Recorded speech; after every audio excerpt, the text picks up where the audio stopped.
this is Cesir. Today I wanted to talk about a thing that I do and that I experience. I haven't heard from any of my friends that they do this, and I'm feeling like I'm the only one, but I don't think I am. I'm not that unique. But I just wanted to talk about it because it's kind of a big deal for me. I've never heard any of my friends talk about this.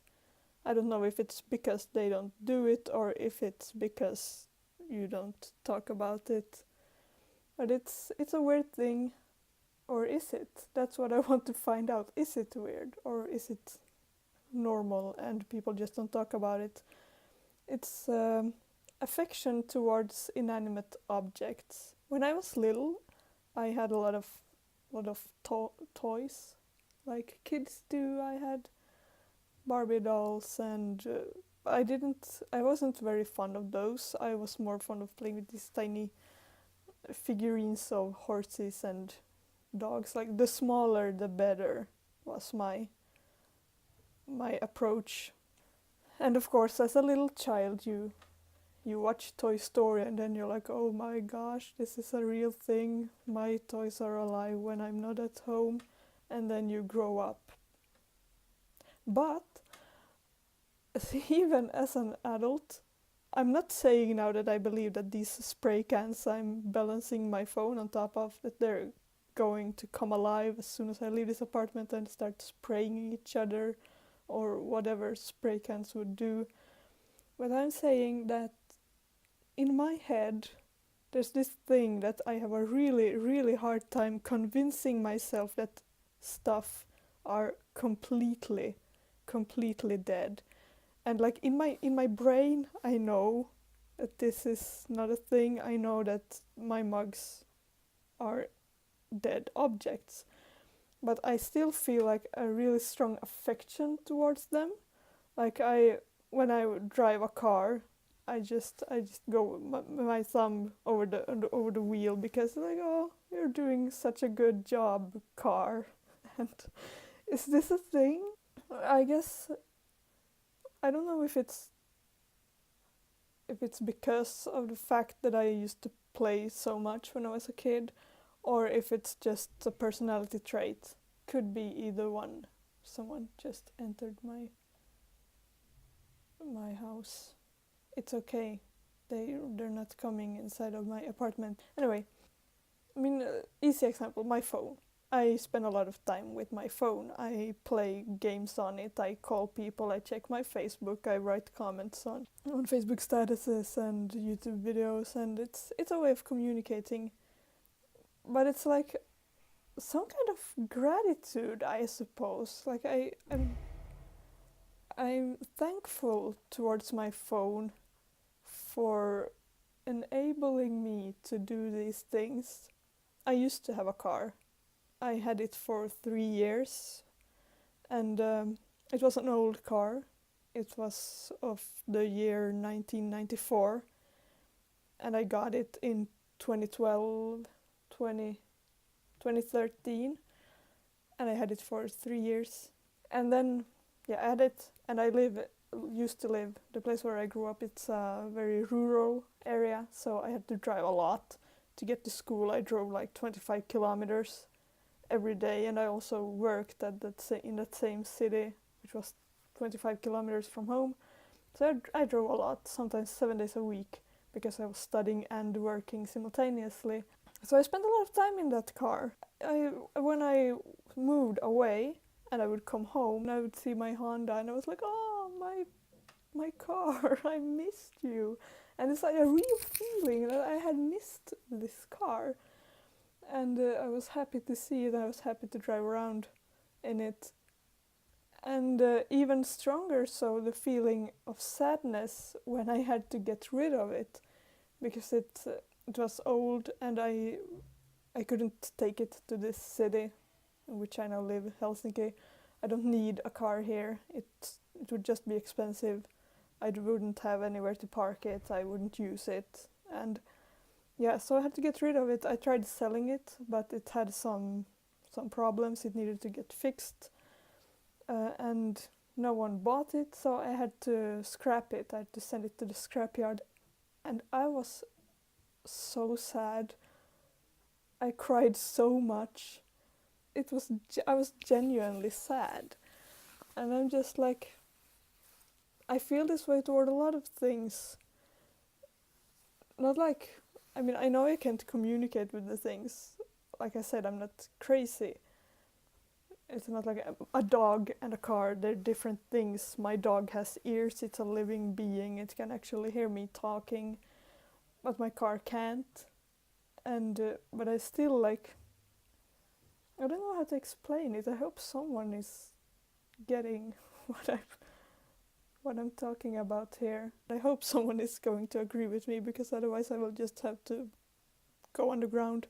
Also, apartments. Whenever I move, it's like these four walls, they have contained me for many months. I have had friends over, I have cooked in here, I have experienced things, may have cried, I may have laughed until I cried. I don't cry a lot, I'm making it sound like that now. But when it's time to move and you bring all your stuff, but obviously you can't bring the apartment, and I'm just like, I feel affection towards this bunker with windows, and I get really emotional. I suppose it's some kind of nostalgia, or I get sentimental. Also, shoes. Shoes are, I like shoes. And whenever I have to throw a pair of shoes away, I feel a bit sad. Not like, oh, these are nice shoes, I can't get new ones because they don't make these anymore. It's more like, these shoes have been with me for so many months, couple of years, and now they have to go, and it's like saying goodbye to a friend of sorts, even though it really isn't. It's not like I talk to my stuff like, oh, Mr. Pencil, can I draw with you now? But it's just that on some level I still feel like everything has a soul, even though I know it doesn't. I don't have a bad conscience for sending my car to the scrapyard. It's not that, it's just that I feel like I'm going to miss it. Maybe I'm just really emotional. But towards weird things. I remember also as a little child, whenever my mom and dad would get a new car, I would be so upset about the old one going, even though I could have hated it for whatever reason, as long as we had it. But then I would get really, that was a seagull. There are seagulls. Oh god, they're coming back, it's spring.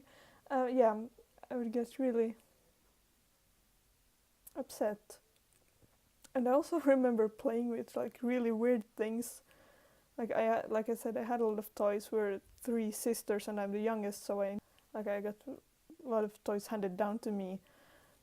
But sometimes I would just play with crayons. Like, this crayon is green and green loves red, so these two crayons are going out together. Or same thing with paintbrushes. Paintbrushes always have this number on them to tell you how big they are or what shape they are. And I remember I had a paintbrush with the number 7 and one with the number 4, and they were the best of friends.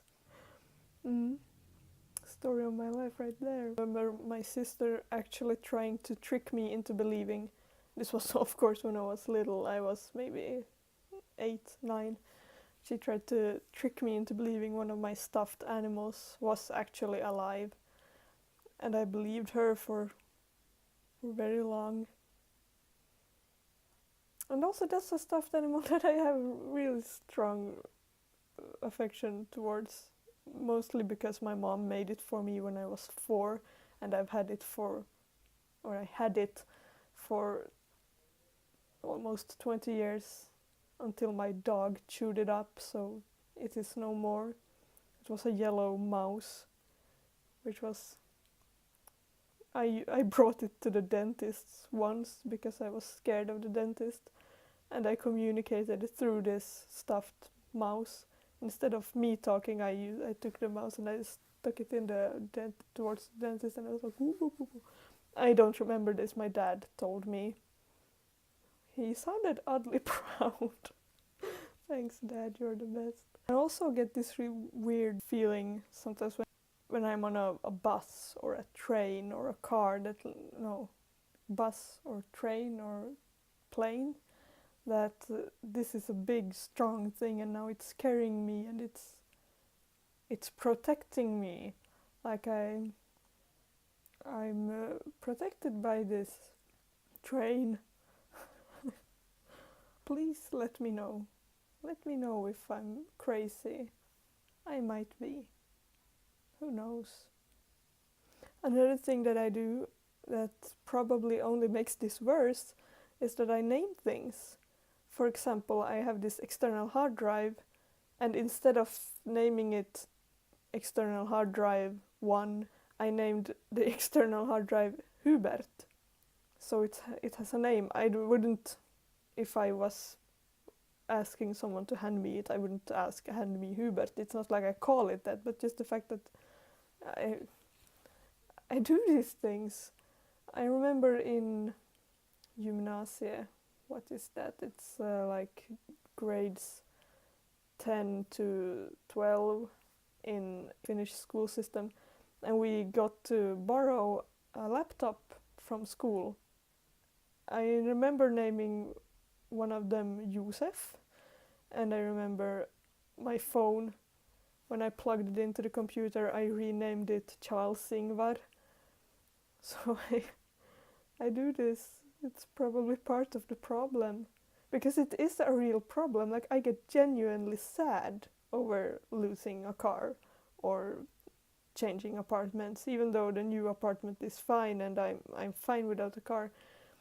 More birds. I get distracted by birds. This is only my second video. I feel like I'm not making a very good impression, starting off by telling you all my weird secrets. Maybe I shouldn't go further into this. I've proven myself weird enough already. But yeah, have a nice day, weekend, year, life, and I will see you next time.